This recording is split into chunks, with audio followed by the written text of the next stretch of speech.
Seluruh insan aparatur sipil negara atau ASN, TNI maupun Polri dan pensiunan mendapatkan kabar bahagia.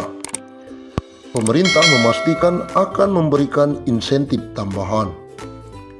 Insentif yang dimaksud adalah pencairan tunjangan hari raya atau THR yang akan disalurkan sejak H-10 sebelum perayaan Hari Raya Idul Fitri. Bukan hanya itu, mereka juga akan diberikan gaji ke-13 sebelum tahun ajaran baru.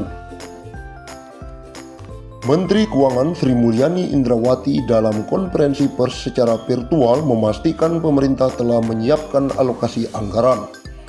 Besarannya bahkan mencapai 30,8 triliun. Untuk ASN, TNI, Polri, DIPA-nya 7 triliun. Untuk ASN daerah dan P3K dialokasikan sebesar 14,8 triliun. Dan untuk para pensiunan dialokasikan anggaran THR sebesar 9 triliun, kata Sri Mulyani akhir pekan lalu. Adapun THR yang diberikan pada tahun ini mencakup komponen gaji pokok dan tunjangan melekat. Tunjangan yang dimaksud antara lain tunjangan keluarga, tunjangan pangan, dan tunjangan jabatan atau tunjangan umum. Sementara itu, Bendahara Negara juga memastikan pemerintah akan menyalurkan gaji ke-13 bagi para abdi negara. Insentif yang kerap diberikan setiap tahun ini akan dikucurkan pada Juni 2021 mendatang. Pemerintah akan memberikan gaji ke-13 yang pelaksanaannya akan dilaksanakan pada Juni 2021.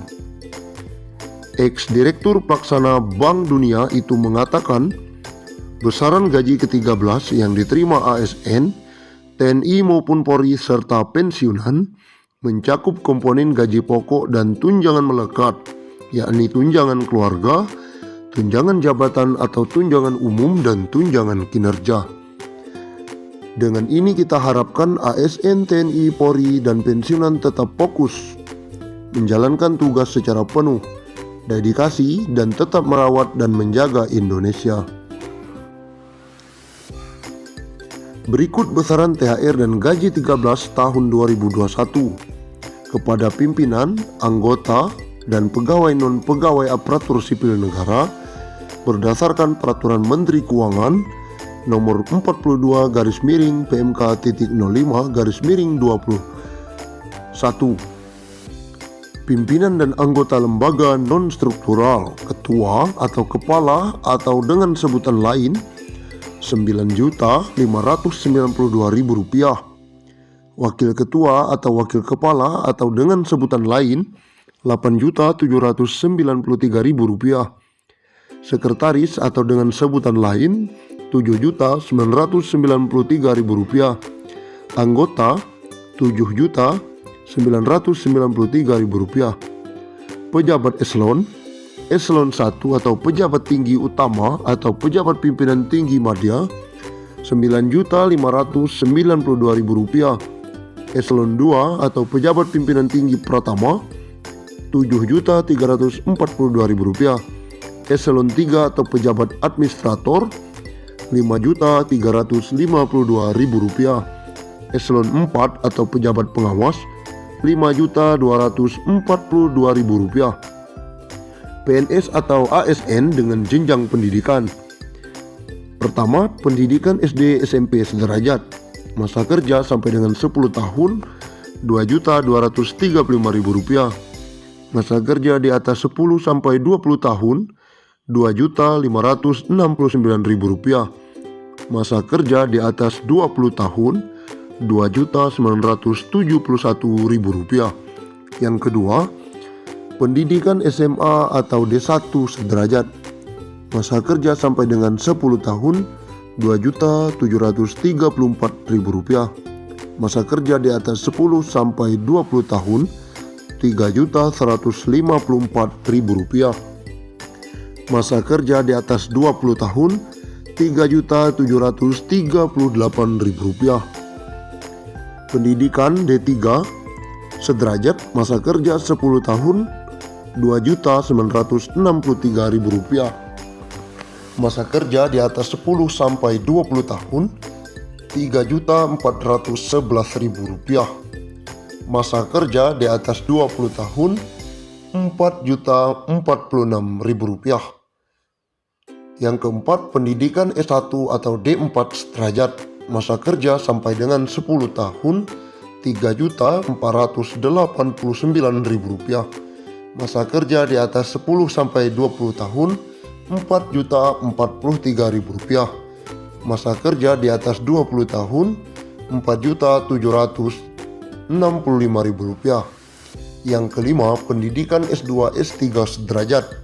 Masa kerja sampai dengan 10 tahun Rp3.713.000. Masa kerja di atas 10 sampai 20 tahun Rp4.306.000. Masa kerja di atas 20 tahun Rp5.110.000.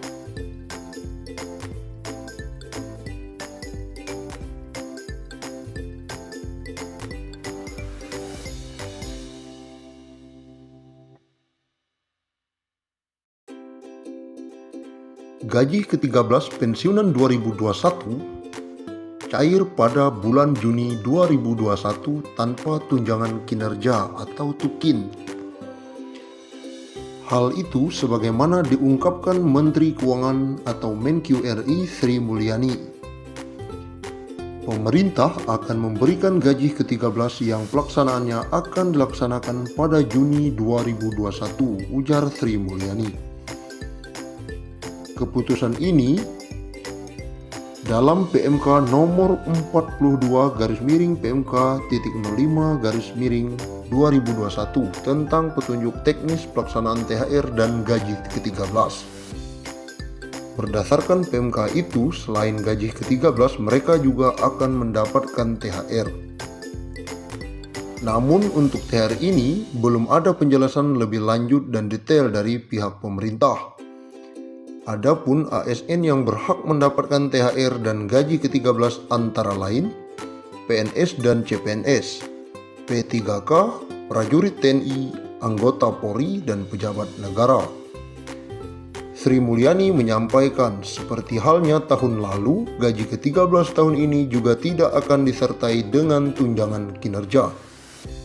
Meski begitu, Sri Mulyani berharap penghapusan komponen tunjangan kinerja ini tidak mempengaruhi fokus PNS, TNI, dan Polri dalam melaksanakan tugas dan menjaga Indonesia. Lantas, berapa besaran tunjangan kinerja yang tak dimasukkan dalam gaji ke-13? Berdasarkan Peraturan Kepala Badan Kepegawaian Negara Nomor 20 Tahun 2011 tentang pedoman perhitungan tunjangan kinerja pegawai negeri sipil dijelaskan, penghitungan tunjangan kinerja PNS ditetapkan berdasarkan hasil evaluasi jabatan dengan menerapkan prinsip-prinsip adil, objektif, transparan, dan konsisten. Penghitungan kinerja perlu didasarkan pada hasil evaluasi jabatan dan penilaian prestasi kerja pegawai serta mempertimbangkan kemampuan uang